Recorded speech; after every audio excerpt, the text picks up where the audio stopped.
आप जानते हैं, यीशु ने कहा मैं तुम्हें एक और सहायक दूंगा और उसका नाम है पवित्र आत्मा। यीशु खुद हमारा सहायक है और उसने कहा मैं तुम्हें एक और सहायक दूंगा, पवित्र आत्मा। क्या आप मुझे बता सकते हैं यीशु किस में सहायता करेगा और पवित्र आत्मा किस में सहायता करेगा? आप जानते हैं परमेश्वर ने आपके जीवन को संवारने के लिए एक्चुअली आपको दो सहायक दिए हैं। एक सहायक आपके पास को डील करेगा और एक सहायक आपके फ्यूचर से डील करेगा। आप में से कितने लोग ने इस वचन को पढ़ा है? प्रभु ने कहा मैं जा रहा हूं, मैं पिता से विनती करूंगा कि वो तुम्हें एक और सहायक दे। आप जानते हो जीसस जब ये कह रहा है वन मोर हेल्पर, तो उसका मतलब क्या है? जब आप प्रभु में आते हो तो यीशु ने जो अपना खून बहाया था वो उसके सारे आपके पास्ट में किए गए सारे गुनाहों को माफ कर देता है। लेकिन लॉर्ड व्हाट अबाउट फ्यूचर? उसके लिए पवित्र आत्मा दिया है। कितनी बड़ी बात है ना, परमेश्वर ने हमारे जीवन को हैंडल करने के लिए एक्चुअली दो सहायक रखे। हमारे पास्ट को फॉरगिव करने के लिए जीसस है और फ्यूचर में जो पास्ट में हमने किया है वो फ्यूचर में ना हो, इसलिए उसने हमें पाकरू दिया है। मैं आप में से हर एक को बताना चाहता हूं, जो भी लोग यहां पर हैं, आप नए हैं, पुराने हैं, आप मिनिस्टर हैं, आप पास्टर हैं, आप रेवरेंड हैं, आप बिशप हैं, डॉक्टर हैं, जो भी हैं, आप सदैव इस बात को जानें, पवित्र आत्मा की एक मुख्य सेवकाई मात्र अन्य भाषा में बात करना नहीं है। मैं प्रभु को सारी महिमा देता हूं उन लोगों के लिए जो अन्य भाषा में बोलते हैं, मैं भी बोलता हूं, लेकिन मैं फिर भी इस बात को जानता हूं कि मात्र अन्य भाषाएं बोलना ही सब कुछ नहीं है। इवन मैं आपको बताना चाहता हूं, अगर आप इतने भर जाओ कि लोग आपके सामने खड़े ना रह पाएं, आप उनको हाथ सिर्फ स्पर्श करके आप उन्हें जमीन पे गिरा सकते हो, यह भी काफी नहीं है। आप जानते हो पवित्र आत्मा की सबसे मुख्य सेवकाई क्या है? प्लीज इसे मिस मत करना। पवित्र आत्मा की मुख्य सेवकाई है परमेश्वर का स्वभाव आपके स्वभाव में डालना। That is his most important ministry. चलिए अब मैं आपको कुछ समझाना चाहता हूं। यीशु के पास एक व्यक्ति आया। उस व्यक्ति ने प्रभु से कहा मेरा पड़ोसी कौन है? क्योंकि यीशु ने एक कमांड दी थी कि अपने पड़ोसी को अपने समान प्रेम करो।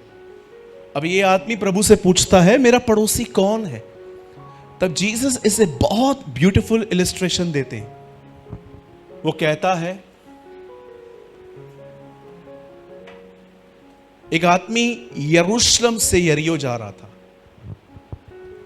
और वहां पर उसे कुछ डाकू मिल गए और डाकुओं ने उसे मारा, पीटा और अधमरा वहां छोड़ दिया। आप जानते हो उसके बाद ऐसा लिखा गया है वचन के अंदर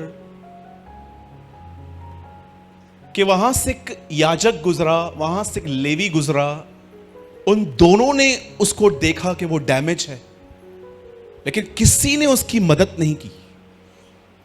लेकिन अंत में सामरी, एक सामरी व्यक्ति गुजरा। आप जानते हो सामरी कौन होते हैं? जानना चाहते?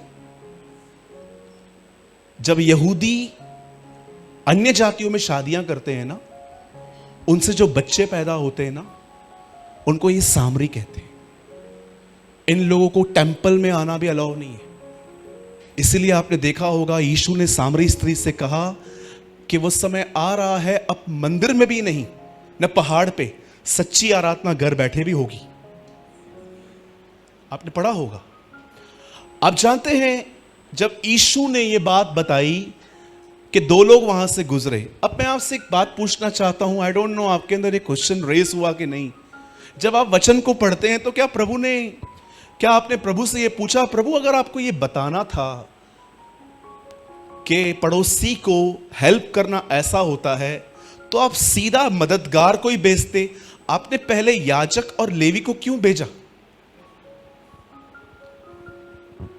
आप जानते हो ये हमारी कंडीशन है। हमारे पास टाइटल तो है लेकिन तरस नहीं है। हम विश्वासी तो हैं लेकिन धार्मिकता नहीं है। आप जानते हो लेवी कौन होते? कोई उनका मुकाबला नहीं कर सकता। उनका काम करने वाले लोग चाहे अच्छे इंटेंशन से काम करे वो मर जाते। जानते होंगे ना, उजा मर गया। उनका काम था परमेश्वर का फर्नीचर कैरी करना। वो पूरे तंबू को एक जगह से उठा के दूसरी जगह पे लेके जाते थे। याजक कौन थे? पास्टर्स, जिन्हें व्यवस्था की मात्रा, बिंदु, फुल स्टॉप सब कुछ पता है। अब आप देख रहे हैं ये लोग यहां से गुजर रहे हैं लेकिन इन्हें कोई फर्क ही नहीं पड़ रहा कि नीचे कोई पड़ा हुआ है। परमेश्वर इस स्टोरी के अंदर दिखा रहा था, देखो मेरे लोग ज्ञान से भरे हैं पर मेरा स्वभाव इनमें नहीं है। कई सारे लोग सोचते हैं हम विश्वासी ही उत्तम होते। मैं आपको ऐसे लोग भी दिखा सकता हूं जो प्रभु में नहीं है लेकिन उनका स्वभाव अच्छा है। लेकिन कई बार हम विश्वास करने, मुझे आज भी पता है, मैंने एक किताब पढ़ी थी। उस किताब में एक व्यक्ति ने कहा मुझे 10,000 गालियां दे दो, मैं गुस्सा नहीं करूंगा। मैं सोच रहा था प्रभु, बगैर पवित्र आत्मा पाया हुआ व्यक्ति इतना बड़ा चैलेंज कर रहा है, हम विश्वासियों को कहां होना चाहिए? सोचिए। मैं आज एक क्वेश्चन रेज करके आपके मन में वचन को शुरू करूंगा। आप में से कितने लोग हैं जिनको पवित्र आत्मा प्रतिदिन थोड़ा थोड़ा, अंश अंश करके यीशु की तरह बना रहा है? अगर नहीं बना रहा तो मेरे भाइयों, मेरी बहनों, आपका मसीह जीवन गड़बड़ में है। आप इंतजार कर रहे हैं प्रभु के आने का, ये व्यर्थ है। मैं आपको फिर से कहता हूं, अगर परमेश्वर आपको अपनी तरह नहीं बना रहा तो मैं आपको बताना चाहता हूं आप खतरे में हैं। शायद आपको आजकल ये बहुत लोग नहीं बताएंगे क्योंकि वो चाहते हैं कि आप चर्च में बने रहो क्योंकि ऑफरिंग मिलेगी उससे। मुझे केयर नहीं है, भले 1 रुपया नहीं मिले चलेगा मुझे, लेकिन मैं आपको सच्चाई बता रहा हूं आज। इसीलिए मैंने आपसे पहला क्वेश्चन किया आज, क्या आप अपने गुस्से पे कंट्रोल पाए हुए व्यक्ति हो? अच्छा, कितने लोग कहते हैं मैं नम्र हूं? हाथ उठाओ।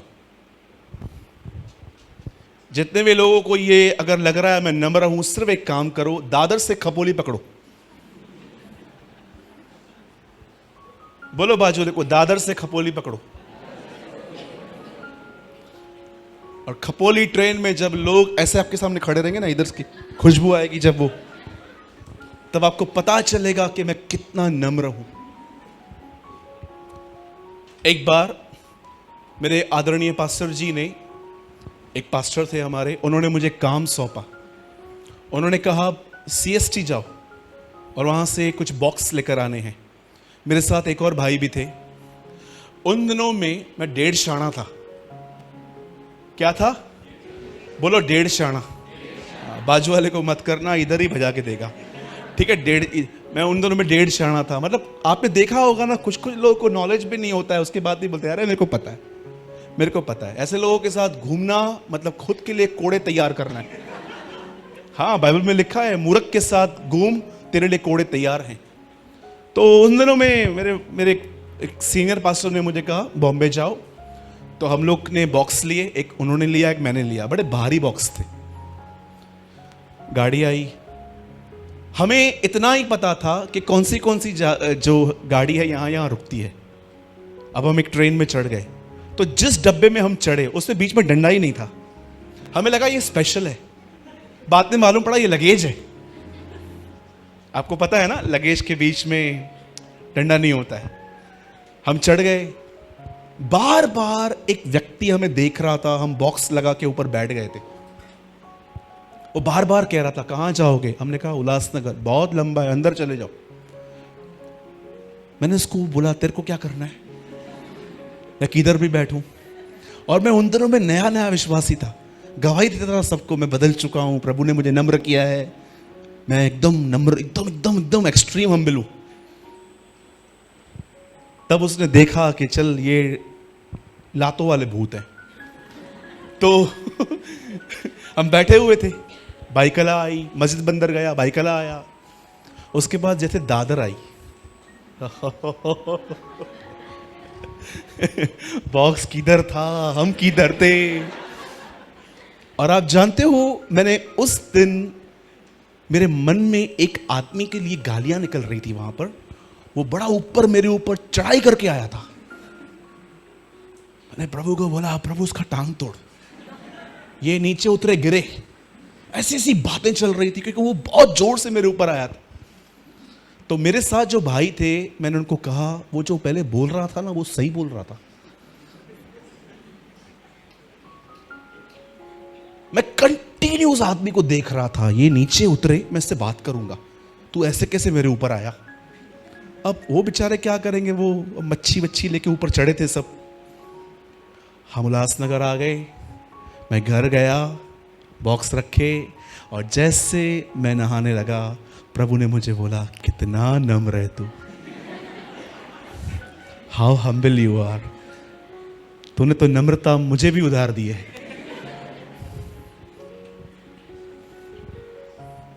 क्या होता है ना, हम कौन हैं ये सिर्फ तब पता चलता है जब हम लाइफ के प्रेशर्स फेस करते। घर पे बैठ के आप अपने आप को सर्टिफिकेट नहीं दे सकते कि मैं एक मसीह हूं। आप कौन हैं ये सिर्फ तब पता चलेगा जब आप अपने लाइफ में प्रेशर्स फेस करेंगे कि आपको इंस्टॉलमेंट भरनी है, आपको ये देना है, आपको वो देना है, आपको ये करना है, आपको वो करना है। उधर जब प्रेशर आता है ना, तब जो इनसाइड है ना, जो बाहर आए वो आप हो। ठीक है, कितने लोग समझे? बोलो बाजू वाले को, धोखे में मत जियो। ओ यार, ये तो पहले वाला सेशन ही अच्छा था।